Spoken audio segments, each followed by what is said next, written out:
Boom! Shock, horror. Yeah. Hey, Saul. Welcome to Wednesday Words on the Australian Poetry Hall of Fame. I'm Thundercloud, washing away the garbage, living rainbows after rains. Yeah, you know, Mum calls me James. Well, Wednesday Words, it's a quiet one once again. Last week it was Sky and I. This week it's I and Saul, Saul and I. Yeah, that's us again. And I'm going to begin by acknowledging the traditional custodians of the land on which we broadcast, the Kamilaroi and the Banbai people, and acknowledge the continuing connection to the land of the elders past, present and emerging, and acknowledge sovereignty's never been exceeded. And on top of that, I also wish to recognise the efforts of the Anzacs, tomorrow being Anzac Day, and the sacrifices they made so that we could have our lifestyle that we have here today in Australia. So, yeah, lots of sacrifices there. Now, tonight, I am going to read from a book published in 1983, so that would be, 41 years old, called A Secondary Australian Poetry Book, specifically made for secondary schools students. And the random ones that I'm going to do, I'm going to start with James McCauley, who was a 20th century poet.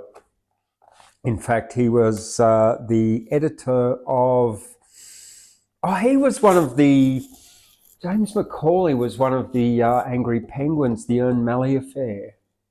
So the Malee affair, where these two guys made up a whole lot of poetry just out of cutting up newspapers, and then sent it into Max Harris of the Angry Penguins Publishing, and he published it, and then he got jailed for publishing obscene material. Yeah, and then it came out that they'd made this poetry up. James McCauley and some other one. Right, but James McCauley, he was very a stickler for rhyme and metre, and he didn't like the free verse that was coming out at the time, and that's why they made up this kind of poetry and said it was published by Malee, a digger who died in the war, and they found his poetry. But here we go. This is Tune for Swans by James McCauley. Black swan leaving your reedy nest to sail on the waters with quiet breast. While you are far, the grey rat has come, destroying, despoiling, turning again to home. Black swan dipping your neck to feed in the half-lit pastures of wavering weed. While you are far, the marauder has come. Where is your treasure now? Turn again home. Yeah. It's interesting because as in the springtime here, you go walking around the Mother of Ducks Lagoon and you see the black swans nesting, and there are water rats there and foxes and all kinds of stuff that they've got to look out for. As you walk near them, they come flying at you, go to distract you, and usually the male, and then the mother and the duck, the little cygnets, all swim the other way. Yeah. It's like bush turkeys. Bush turkey dads always, like, when they've got the kids, because they hatch the kids, if you go near the kids, the bush turkey dad always comes to you to distract you from the kids. Yeah. Self-sacrifice. They do, yeah. Now this is by Jack Davis, an Aboriginal man. I don't know, I think he's Noongar from Western Australia, but don't quote me on that. Day flight. I closed my eyes as I sat in the jet, and I asked the hostess if she would let me take on board a patch of sky and a dash of the blue-green sea. Far below, my country gleamed in thin, dry rivers and white blue lakes. And most I longed for as there I dreamed, a square of the desert, stark and red, to mould a pillow for a sleepy head and a cloak to cover me. Jack Davis, Day Flight. The next one is by Kevin Hart, and I know absolutely nothing about Kevin Hart, and this is called Rain Psalm, like Psalm. The rain comes, a whiplash of cold. Let the path jump like a flea circus. Let each window be covered by a plague of snails, for a magnifying glass lies on each leaf. Let it streak down the pane. It is not crying. No one has hurt it. There is no blood. Let it scratch the roof, a nervous animal, an animal stung by this swarm of gnats. Let it fly, the long wet hair of a girl dancing, for the wipers tick, a metronome on a piano. For the rain falls at an angle to the world. Let it sow itself into our skin, and let the trees bend, resisting its dragging net, for they will shine like Christmas firs. Let the rain doodle, signing its many names, for the sun will come without a word, and let a drop fall from you. It will become a star, for outside men are bowing as they walk. Kevin Hart. Bowing is, that's what you do when it's rain. You sort of like, you do, so it doesn't get in your face and stuff, So now we've got David Campbell. This one's called Windy Gap. I don't know much about David Campbell, but I have heard of him, and I will have to look him up. Windy Gap. As I was going through Windy Gap, a hawk and a cloud hung over the map. The land lay bare and the wind blew loud, and the hawk cried out from the heart of the cloud, "Before I fold my wings in sleep, I'll pick the bones of your travelling sheep. For the leaves blow back and the wintry sun shows the tree's white skeleton." A magpie sat in the tree's high top, singing a song on Windy Gap that streamed far down to the plain below. Like a shaft of light from a high window, from the bending tree he sang aloud, and the sunshine out from the heart of the cloud. And it seemed to me as we travelled through that my sheep were the notes that trumpet blew. And so I, singing this song of praise for travelling sheep and blowing days. David Campbell, Windy Gap. Next one's really quick. It's called On Mount Buffalo, the trees are up to their knees in snow. Brian Canning. Quick one. Malee in October by Flexmore Hudson. That's a name, isn't it? No, Flexmore. Flexmore. Flexmore. Flexmore. That's his first name. Sounds like a muscle. It does. Flexmore Hudson. And especially with the name Hudson. You know, it sort of goes, doesn't it? Yeah. Malee in October.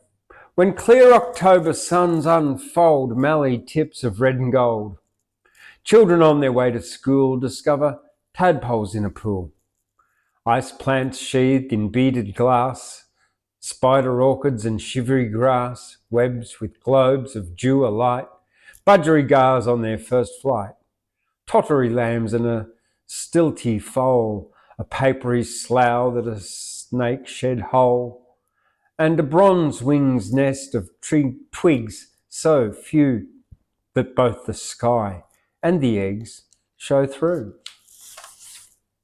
Well, that was a pretty poem, that one. Yeah. And then I got two more, and then you can have a go. Oh. Uh-huh. I'm gathering. So Okay, well I'll do a few more anyway. I got more, plenty here. Yeah. Malee Farmer by Nancy Cato. She's also a novelist. You planted wheat, but you reaped white gibbers. You ran some sheep, but the crows were robbers. Of eyes and entrails, and even the wool, plucked from the carcass before it was cool. You cleared the mallee and the sand blew over fence and road to the slow green river. You prayed for rain, but the sky breathed dust of long dead farmers and the soil's red rust. You ploughed up the paddocks with a stump jump plough, but the gates were open and the drought walked through. And now the old house crumbles and bears its bones, and the land is left to the crows and stones. Sounds like it was pretty hard out there in the Malee. oh yeah. Probably not even, didn't have a tally in the Malee even. It would have been boring. Heatrock, the next one's called. The air has melted. Hard to breathe. That whole red boulder is the lizard's blistered empire. Nothing moves but the mirage. The sand is about to scream. We try to turn our thin edges to the sun. Sky blaze, sand flare, heat rock. R H Morrison, Heatrock. Oh, this was the one that I really wanted to do actually. Summer at Cootamundra by Louise, Juleff Roy. Grapefruit and orange juice, choking dust that seems to fill your lungs with needles. A distant noise of screaming children splashing their way through a pool like an overflowing dish of fruit salad. Dogs on verandas, oozing from their drooping tongues, masses of sticky foam. Even here, inside, that stickiness is always present. It springs from tabletops and children's marmalade fingers. The taps are dripping, warm, tasteless, almost dry water. And in the fridge, to moist your mouth for a short moment, grapefruit and orange juice. Yum. Yeah, I like grapefruit. I like orange juice. I reckon grapefruit and orange juice would be amazing. And I wish I had silenced my phone. Now the last one here I'll do before I'll do one of my own actually. From growing up, no, I want to do this Michael Dransfield one actually. Hole in the Forest. When the tree is felled, the bark is made into a boat, the sweetest wood into a lute, the branches roof of a house. The hole where the tree grew soon greens with fern. The hole in the forest remains the colour of the sky, and people have no way of hiding the tree's huge death. Michael Dransfield.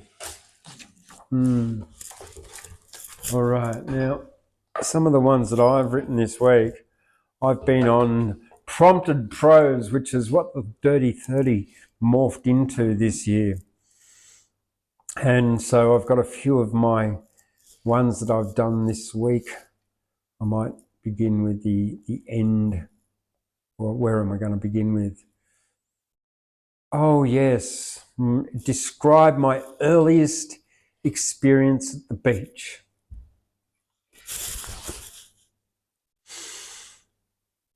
Fast wind blows, dry sand that stings a young boy's tender leg skin. The wind blows so that it's too cold to go in the water, too cold to swim. I can't swim yet. I thought the adult said this is supposed to be fun. There's a trampoline dug into the ground.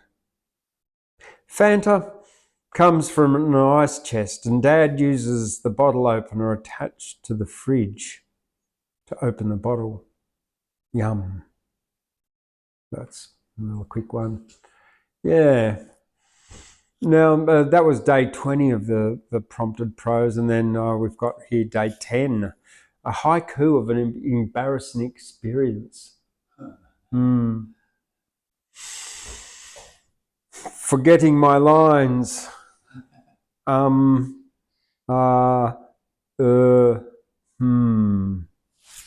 Now let's see. How embarrassing. Yeah, and haikus are supposed to be about like a moment, yeah, generally, but often about nature. Yeah. So it's probably more of a senru, which is just a different name for a haiku. Hello, ladies and gentlemen, out in this virtual land. Hey, James. I haven't got my glasses tonight, so I might be a little bit like James with the If you look at maybe the top or the bottom. Oh yeah, no, that's all right. That'll do me. You'd think after all this time I'd get my shit together, have my glasses on me all the time.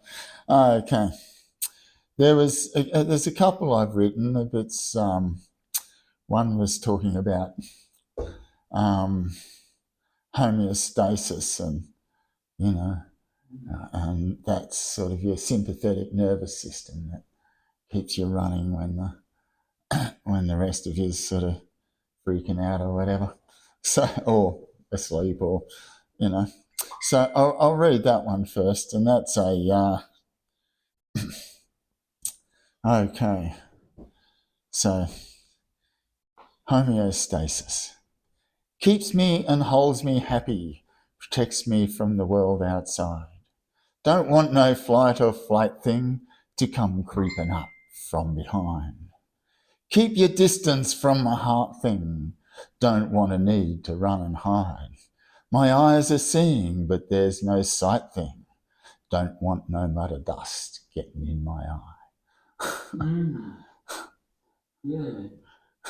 Homeostasis, that's the body keeping itself at the right. Yeah, and it does things like causes tears when you have dust get in your eye, or when you get,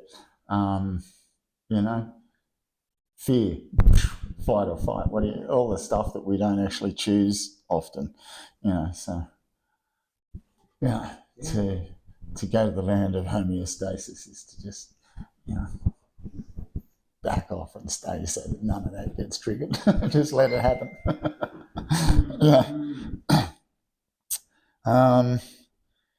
This next one is one I've sort of turned it into a song, and it's referencing a lady, but it's basically our inner self, So if you get the lady to be your inner self, it's totally gender non-specific. It's just I put a lady in there because it was fun.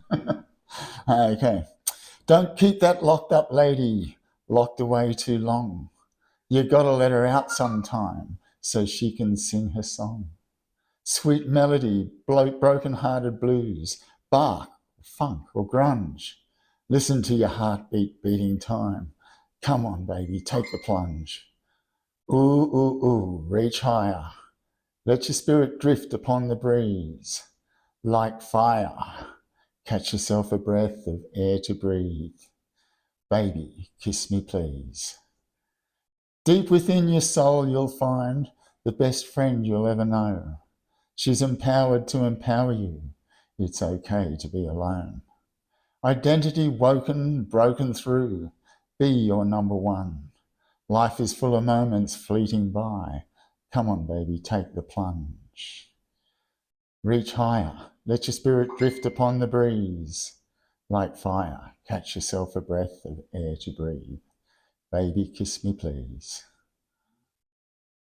And the baby, kiss me, please is sort of, I added that in, even though it's not to the song, but what it means is basically that, you know, if you look after your number one, the outside world will really appreciate what's going on there, you know, and you'll still be loved by the rest of the world. You know, it's okay. Where am I? I was gonna do, because I think the world just needs this one every so often. It's a big long one. The grim tale of the plankton and the mega trees who thought they ruled the world. I think this one, just put it out there all the time at the moment. If only you were common and I could find you anywhere. But it seems that life's a mystery and that some things are quite rare. Maybe I'm a fool in love with breathing nice clean air and swimming in an ocean without plastic getting in my hair. There is a simple story that we all need to understand, that once upon a time, the air was full of carbon like the beach is full of sand, and that most of life was plankton in the seas and huge mega trees upon the land. And that plankton and those mega trees thought that life was grand. They lazed in the sunshine and gobbled up that carbon for breakfast, lunch and tea. And they partied and they partied and they gorged themselves indeed. Then, one day by day, they died. They suffered for their greed. They ate up all that carbon and fell to the bottom of the sea. And on the land they'd grown and grown through generations past, but they too fell and were buried, victims of their lust. Because they breathed out oxygen, they changed the air that was so suited to their taste. It was not sustainable, and in a way, they suffocated on their waste. When their reign was over, and they were fossilising into coal and oil, all the oxygen that they had made lit the fuse for all us critters to embroil ourselves into the lot in which we fall and play and pray and love and politic and toil. Our super clever brain thought up grand ideas. We left the path of nature and things began to spoil. Like necromancers now, we raise those ancient dead who thought they ruled the world. Their rotted corpses laced with methane add to the atmospheric greenhouse swirl. And we burn their carbon bodies to charge our industries and make our engines whirl. Now, today, day by day, we return that carbon back into the world. Good sense is held to ransom for fear that we'll lose the things we think are fun by the soulless governments and energy tycoons who tell us when it rains, there's no sun. Oh my God, what are we going to do? And without our crude and filthy fuel, the world just wouldn't run. But that's a lie, and now's the time we're looking down the barrel of nature's gun.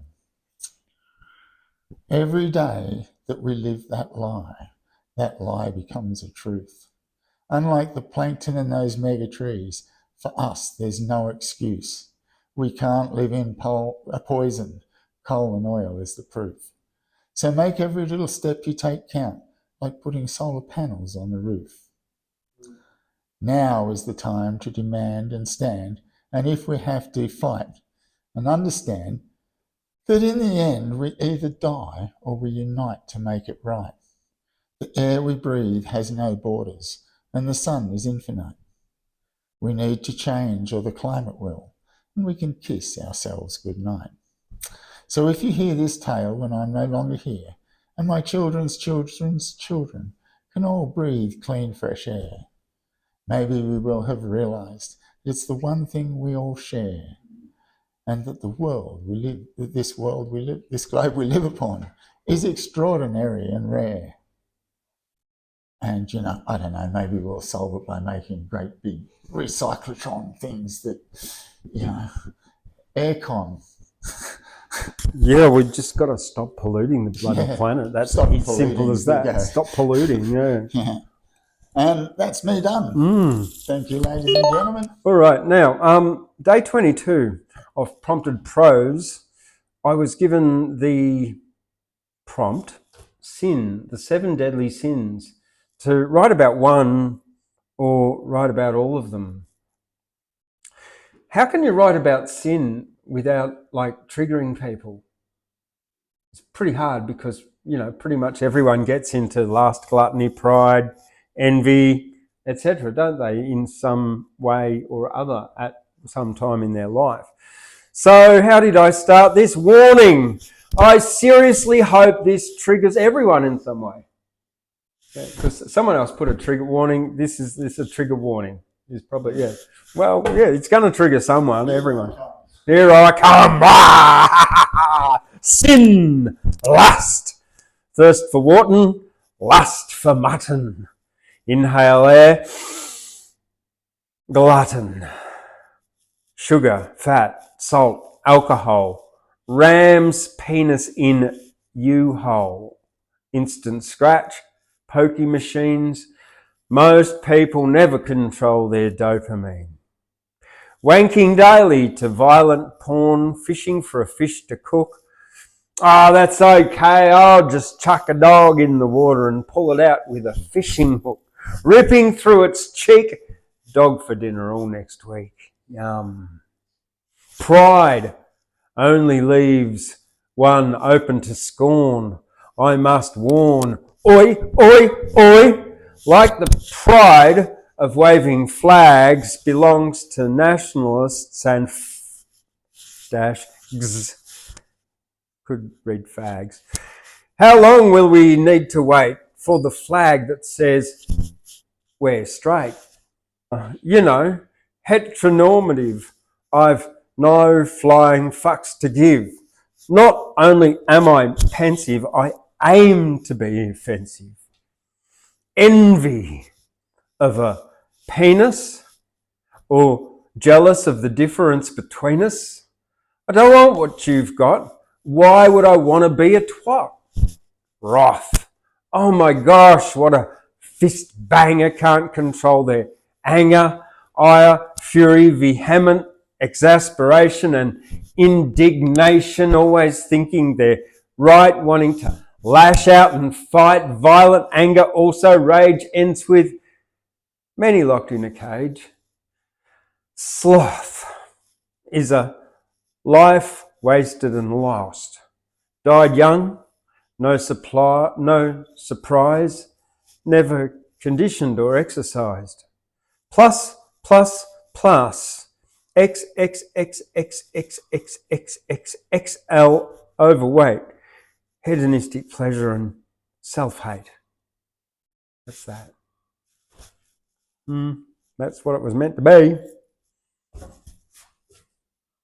Day 23. Ooh. We were given, if we could change one law, what would it be? I thought about ending prohibition, but I've already written a whole poetry book about that. I'd change the speed of light and make it so we could go. Yeah. Okay. Yeah. Yeah. Oh, I don't know. I was just this was a bit of a thought experiment. If I could make one law, I'd outlaw government forevermore, ushering in anarcho-capitalism. This would include ending socialism because there'd be no governments. No one is equal because we've all got a gift. Our responsibility is to lift ourselves and our community. Government creates and promotes disunity. There would be no more parliaments, but direct democracy and technological governance. So you would still have the people be able to participate in democracy. Well, you know, at the end of the day, doesn't everything always end up in sort of one end with one concentrated It sort of does, doesn't it? That's the way, eh? Day 16, we were given, is it an ascending poem? Where you do 1 word, 2 words, 3 words, 4 words. Except I did ascending, descending, and then ascending. So I went 1 word, 2 words, 3 words, 4 words, 4 words, 3 words, 2 words, 1. 1, 2, 3, 4, 5. So it goes like this. 1 plus 2 is always 3, but never ever 4. 4 minus 1 is 3, not 2, 2 or 1. More, more, more. Give me more. I'll scream some more. Draw waves at the shore. That's that.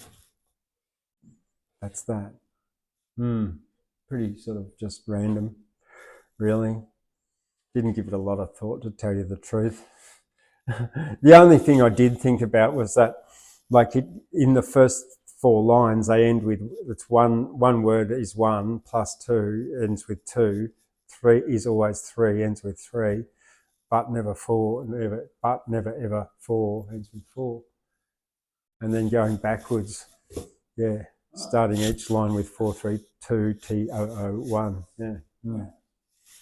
That was the trick to it. We had to do fractured fairy tales for day 17.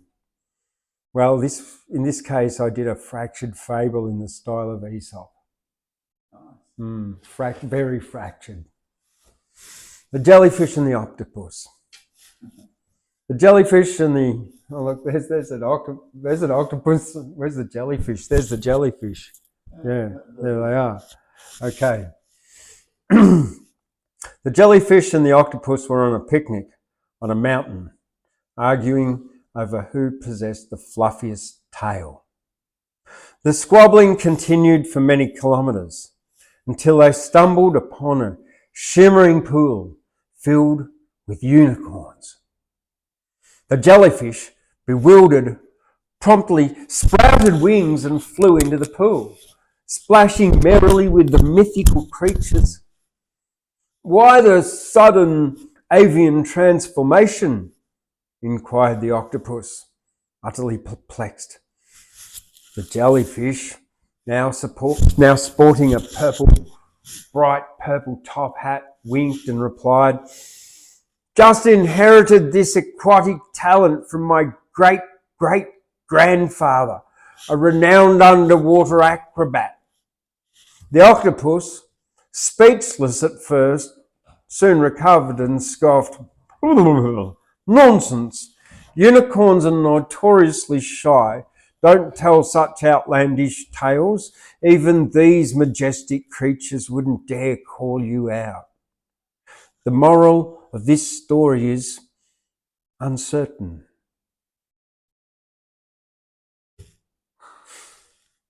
That's it. It absolutely makes 0 sense, really. Like, I really tried hard to make that make as little sense as possible. Like, pretty much each sentence just has nothing to do with anything at all. Yeah, the ideas, apart from it's an octopus, a jellyfish, and some unicorns. All right, and the last one I've got for you tonight was my free write Friday, and okay, and it's a free rise. Oh, did you know that in Japan, scientists have taken human feces and they've been able to pull the protein out of it, treat it, pull the protein out, and synthesize meat? Awesome, hey? Meat from your own feces. What about Soylent Green? All right. So yeah, it ends with a reference to that. Yeah. Thunk about it long and think about it hard. Why do people who don't go outside have a back and front yard? Pondered for some time, maybe just a little bit. Why are Twitter tweets called tweets and not at all called twits?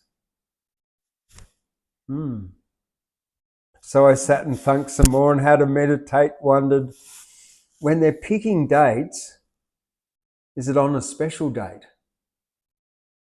I don't know. Then I asked another question just to keep us guessing. Is washing the dressing from a salad undressing? But I wasn't really sure, so I thought a little more. Is 4 holes in the floor 4 floors in the floor? I began to deliberate as I sat to contemplate. If mating is having sex, do mates have sex with mates? It's all so confusing. I was just sitting and musing. If the loser comes first, then is the winner losing?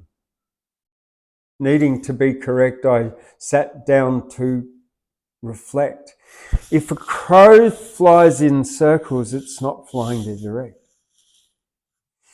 I thought a little bit, and I thought a little bit. Do scientists really think we'll eat meat made of synthesized human shit?